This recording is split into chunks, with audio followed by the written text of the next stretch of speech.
সুপর্ণার নাম শোনার পর থেকেই দেব বিনোদের সাথে আলাদা ব্যবহার করতে থাকে। রাত করে বাড়ি ফেরে, এত কথাও বলে না বিনোদের সাথে। বিনোদ কিছু জিজ্ঞেস করলেও ঠিকমতো উত্তর দেয় না। কলেজে গেলেও আগের মতো ওকে ক্লাসে দেখা যায় না। অন্য বন্ধুদের সাথে আড্ডা মারে, কিন্তু বিনোদের সাথে কম কথা বলে। বিনোদ বারবার কথা বলতে গেলেও ওকে একটু এড়িয়ে যায়। ওইদিকে ভূমি আর রিয়া গঙ্গার ধারে একটা সিঁড়িতে বসে আছে। আরও অনেকেই বসে আছে, আড্ডা মারছে। সেইখানেই তনু এসেছে। সেখানে তনু এসে দেবায়নকে ফোন করে জানতে পারে দেবায়ন ও রাস্তাতেই আছে, কিছুক্ষণের মধ্যেই চলে আসবে। তনু ফোনটা কেটে দাঁড়িয়ে আছে, তখনই কতগুলো ছেলে এসে ওকে দেখে সিটি মারে। কি ভালো তো? তনু ওদের দিকে ঘুরে বলে, এভাবে কি কখনো মেয়েদের টন্ট করে নাকি? তারপর ধপ করে সিঁড়িতে বসে পড়ে। নাও, এবার ভালো করে মারো। ছেলেরা তনুর এই কথা শুনে নিজেদের মধ্যে তাকাতাকি শুরু করে। কোনো মেয়ে যে এইভাবে তাদেরকে টন্ট করতে পারে, এটা তারা বিশ্বাসও করতে পারেনি। তনুর পাশে বসে থাকা ভূমি আর রিয়াও মুখ চেপে হাসতে থাকে। আজ অনেক রাত করে বাড়ি ফিরেছে দেব। দেখে বিনোদ বসে আছে বিছানায়। এত রাত করে বাড়ি ফেরায় বিনোদ দেবকে জিজ্ঞেস করে, এত রাত করে বাড়ি ফিরলি? দেব চুপ করে জুতো খুলতে থাকে। আবারও বিনোদ জিজ্ঞেস করে, কিছু জিজ্ঞেস করলাম তো? দেব টেবিলের উপর রাখা ফুলদানিতে ফুলটা তুলে রেখে বলে, বাড়িতে তো আমরা দুজনেই থাকি, সব তাহলে দুজনকে মিলে করতে হবে, তাই না? নাকি আমি একাই সব কাজ করে যাব, আর তুমি বাবুর মতো এখানে আসবে, খাবে, চলে যাবে? তুই তো শুধু এখানে ঘুমাতে আসিস না। বিনোদ বলে, তুই কিসের জন্য ক্ষেপে আছিস? বলে দেবের হাতটা টেনে ধরে। দেব হাতটা ছাড়িয়ে বলে, কি রে, হাত ধরছিস কেন? প্রীত দেখাচ্ছে। বলে বাথরুমে চলে যায়। বিনোদ বসে বসে ভাবে, ও আবার কি করলো? সকালবেলায় ঘুম থেকে উঠেই দেখে দেব নেই। ঘড়ির দিকে তাকিয়ে দেখে 10টা বেজে গেছে। বিনোদ তাড়াতাড়ি ফ্রেশ হয়ে কলেজে যায়। সেখানে গিয়ে দেখে দেব ক্লাস করছে। ও বাইরে থেকে বেরিয়ে এসে ক্যান্টিনে এসে খাবার অর্ডার দেয়। দেরি হয়ে যাওয়াতে ঘর থেকে কিছু খেয়ে আসা হয়নি। দেখাও হয়নি দেব কিছু বানিয়ে এসেছে নাকি। তখনই সেখানে রকি এসে জানতে চায় দেব আসেনি। বিনোদ মুখ তুলে দেখে রকি। ও জানায় যে ও ক্লাস করছে। ও, ঠিক আছে। বিনোদ জানতে চায় কোনো দরকার ছিল কি? না, তেমন কিছু নয়। আসলে আমরা একটা প্রোগ্রামের ব্যাপারে কাজ করছিলাম, তো ওকে জানাতে এসেছিলাম। আমি জানতে পারি? রকি বিনোদকে প্রোগ্রামের ব্যাপারে জানায়। আসলে ওরা একটা অরফানেজকে সাহায্য করার জন্য একটা সেলের ব্যবস্থা করেছে। যেই টাকাটা উঠবে সেটা তাদেরকে দেওয়া হবে। বিনোদ রকিকে জানায় যে সে জানিয়ে দেবে। ওদের কথা বলার মাঝেই সুদেব চলে আসে। দেব এসে জানতে চায় রকি কতক্ষণ এসেছে। রকি জানায়, এই তো কিছুক্ষণই হলো, বিনোদের সাথে কথা বলছিলাম। বিনোদ দেবকে ডাকে। দেব বলে, কি? শোন। বল, আমি শুনছি, এখানেই তো দাঁড়িয়ে আছি। বিনোদ বলে, আমার সাথে একটু জায়গায় যেতে হবে। আমি একটু রকির সাথে যাব, তুই অন্য কাউকে নিয়ে যা। তুই কি যাবি আমার সাথে? রকি দুজনে এরকম ভাবসাব দেখে বলে, তুমি বিনোদের সঙ্গে যাও, আমি একা চলে যাব, অসুবিধে নেই। দেব রকির দিকে ঘুরে বলে, তোমাকে আমি আগে কথা দিয়েছি, তাই না? তাই তোমার সাথেই যাব। বিনোদ দেবের দিকে তাকায়। দেব মুখ ঘুরিয়ে রকির সাথে চলে যেতে লাগে। পাশে দাঁড়িয়ে তনু সব দেখে। তারপর বিনোদকে জানতে চায়, আবার কি করলি তুই? বিনোদ বিরক্তি ভরে বলে, জানি না ওর কি হয়েছে, কি না হয়, যত জ্বালা আমার। দেখ না তোরা এবার কি হয়েছে। পাশ থেকে বাপ্পা বলে, তুমি বা এত অস্থির হচ্ছ কেন? দেবায়নও জানায়, হুম, কই আমি রাগ করলে তেমন মানাতে আসিস না। তনু টন করে বলে, আমরা কি আর তেমন বন্ধু? বিনোদ মুখে বিরক্তি ভাব নিয়ে বলে, হুম, এখন এটাও বাকি রয়েছে, তোরা আরও মজা কর। একদিকে দেব আর একদিকে তোরা, দেখছি জ্বালাতনে পড়ে আছি। রকি দোকানে কিছু মাল কিনছে। সেইখানেই ভূমির সাথে ওর দেখা হয়। ভূমি বলে, তুমি এইখানে? এই দোকানে কিছু মাল কিনছিলাম। কেনা হয়ে গেছে?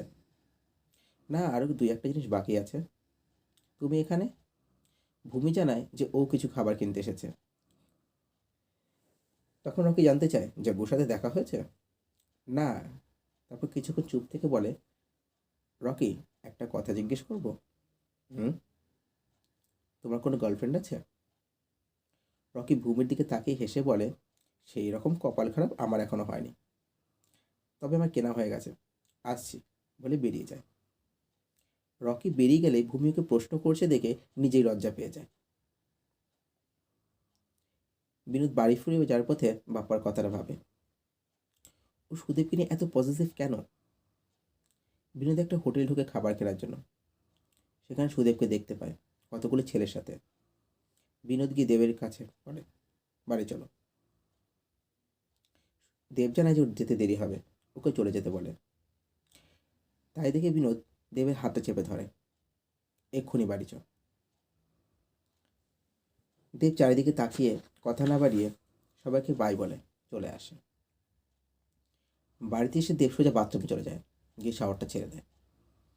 বিনোদ বাইরে থেকে চিল্লায়, দরজাটা খোল। তুই কি আমাকে একা বাথরুমে থাকতে দিবি না? তোর কিসের এত অসুবিধা হচ্ছে তাই শুনি? বিনোদী দেবের কথা শুনে হেসে ফেলে, তাও কপট রাগ দেখেই বলে, আমার না, তোর অসুবিধা হচ্ছে, সেটা জানতে যাই, বলে আবার দরজায় ধাক্কা দেয়। দেব ভেতর থেকে বলে, এবার কি দরজাটা ভাঙবি নাকি? তুই তাড়াতাড়ি খোল। দেব দরজাটা খুলে বাইরে আসে। বিনোদ দেবকে নিয়ে বাথরুমে ঢুকে আবার শাওয়ারটা চালিয়ে ওর নিচে দাঁড়িয়ে জিজ্ঞেস করে, কি হয়েছে তোর? কেন আমাকে এড়িয়ে চলছিস? আমি কি করেছি? বিনোদের প্রশ্নের উত্তরে দেব জানায়, আগে তুই বল, আমি রকি বা ওদের সাথে থাকলে তুই কেন এমন করিস? আর হোটেলে সবার সামনে ওরকম করলি কেন? সবাই কি ভাবলো? তাতে আমার কিছু যায় আসে না। আর আমার পছন্দ না তাই তুই ওদের সাথে। এই, তুই কে যে তোর কথা আমাকে শুনতে হবে? তুই যখন কারোর সাথে মিশিস, আমি কি তোকে কখন কিছু বলি? এই, আমি কারোর সাথে ঘুরি মানে? আমি যার সাথে ঘুরি সবাইকে তুই চিনিস, আর ওরাও তোর বন্ধু। আর তাছাড়া তোর যদি কাউকে পছন্দ না হয়, সেটা আমাকে বলবি। কেন? তুই কি আমার প্রেমিকা নাকি? তোকে আমি বারণ করবো? ওই সব কীর্তি, প্রমিসেস তুই তোর বান্ধবীকে গিয়ে বল। বিরিত অবাক হয়ে জানতে চায়, কোন বান্ধবী? সত্যি? নাটকও জানিস? কেন, সুপর্ণা? তারপর আর জন্য কে কে আছে? পূজা, রিয়া? বিনোদ কপালে হাত দিয়ে বলে, ও, তুই সেই জন্য রাগ করে আছিস? আরে ভগবান, ও তো আমার। সুদেবের মুখ দিয়ে প্রেমিকা শব্দটা বেরিয়ে আসে। বিনোদ বলে, তো কি হয়েছে? আর তাছাড়া ও একটা অসুবিধে ছিল, তুই সেইটা নিয়ে। ও ভগবান, ফালতু কথা ছাড়তো, ওর জন্য আমি রাগ করতে যাবো কেন? বিনোদ দেবকে দেয়ালে চেপে ধরে। ওপর থেকে জল দুজনে সারা গায়ে শিহরণ তোলে। বিনোদ দেবের কানে আস্তে করে গিয়ে বলে, জেলাসি? কিন্তু কেন? দেব নিশ্চুপ হয়ে দাঁড়িয়ে থাকে। কলেজ ক্যাম্পাসে বিনোদ একা একা বসে রাতের কথা, বাপ্পার কথা করে ভাবছে। ভাবছে না বলা ভুল, ভাবাচ্ছে বলা ভালো। বিনোদ বুঝতে পারছে সুদীপ ওর ওপর আকর্ষিত হচ্ছে। আমি কি নিজেও তাই? না না, এটা কি করে সম্ভব? আমি কি এই বিষয়ে সুদেবের সাথে আলোচনা করে পরিষ্কার করব? না না, সুদেব আবার কি ভাববে?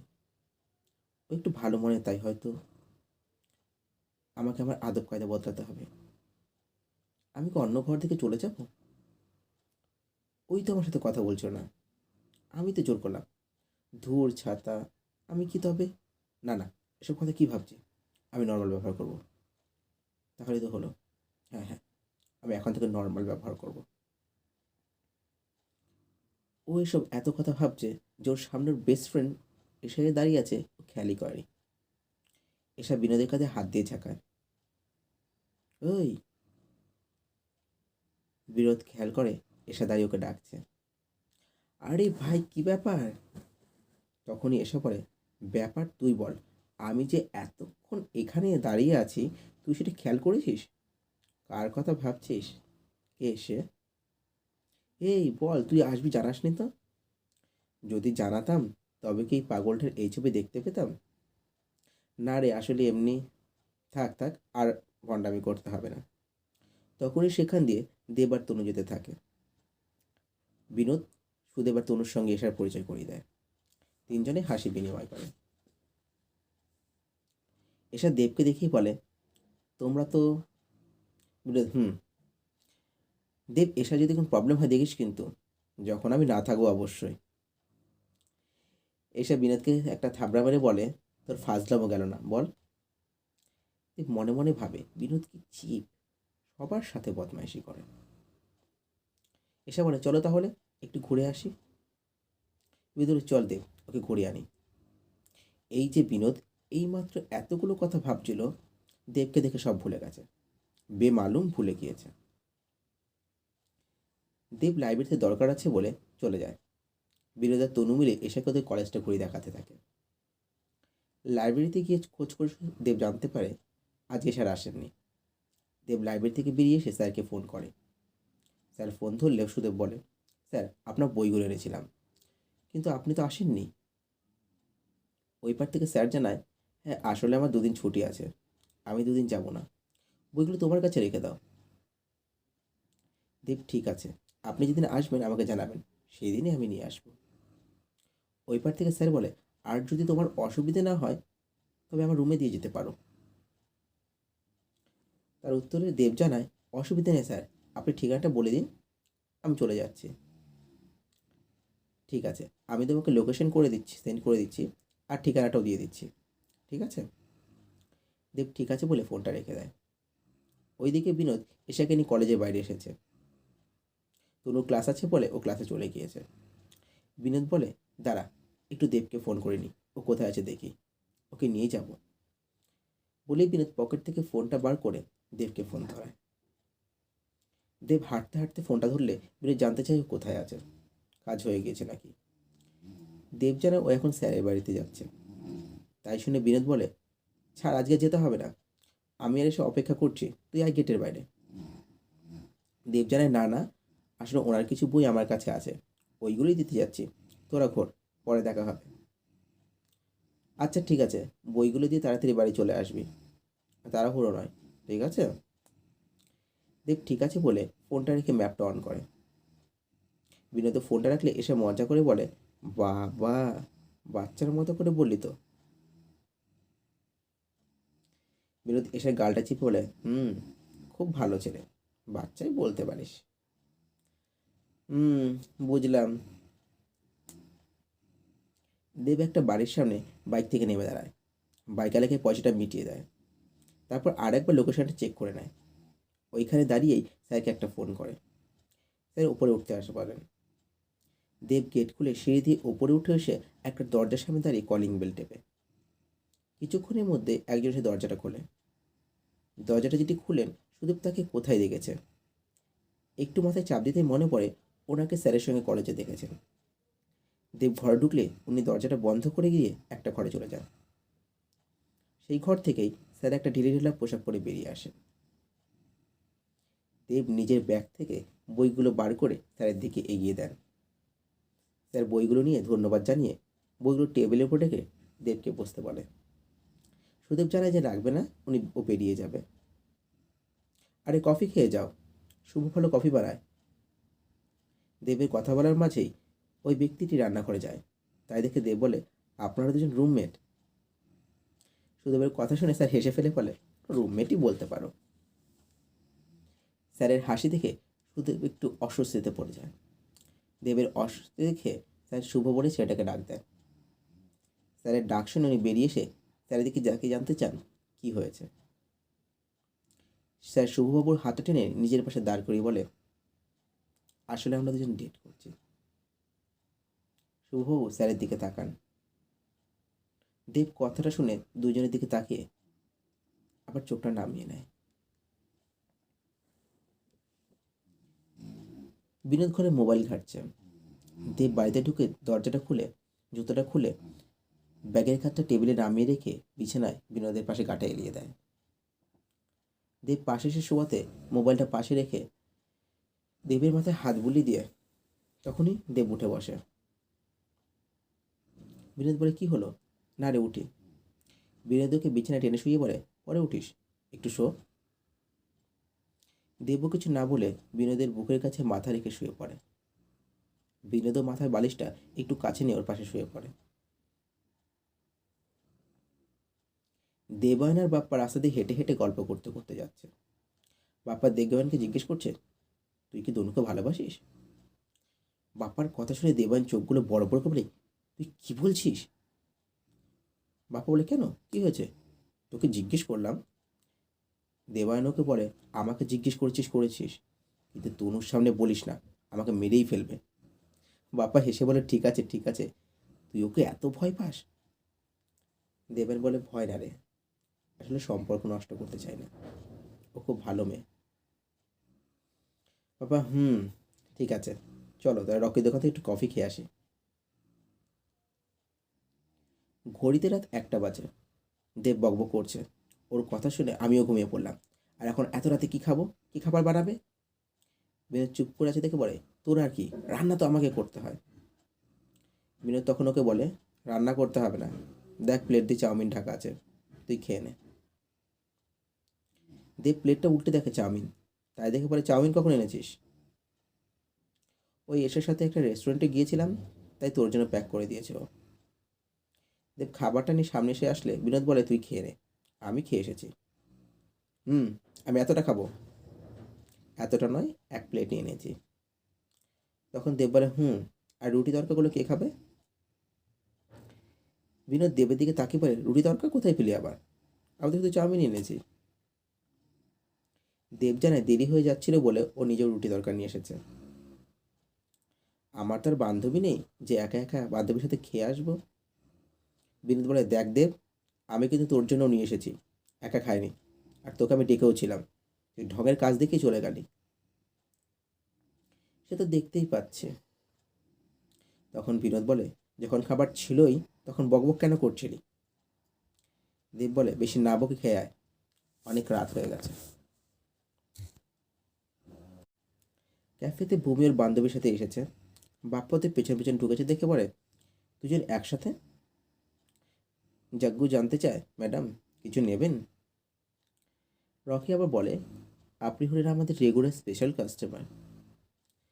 ভূমি একটু মজা করে স্টাইলিশ করে বলে, জাস্ট 1 গ্লাস কোল্ড ওয়াটার। ওর কথা শোনার পরে 4জন মিলে হেসে থাকে। এশা কোথাও গেলে বিনোদকে ডাকলেও বিনোদ দেবকে পাঠায়। হলো খুব তাড়াতাড়ি দেব এবং এশার বন্ধুত্ব হয়ে ওঠে। দেবের সাথে খুলে যা যা হয় সবই বিনোদকে বলতে চায়, কিন্তু বিনোদ কিছুই শুনতে চায় না।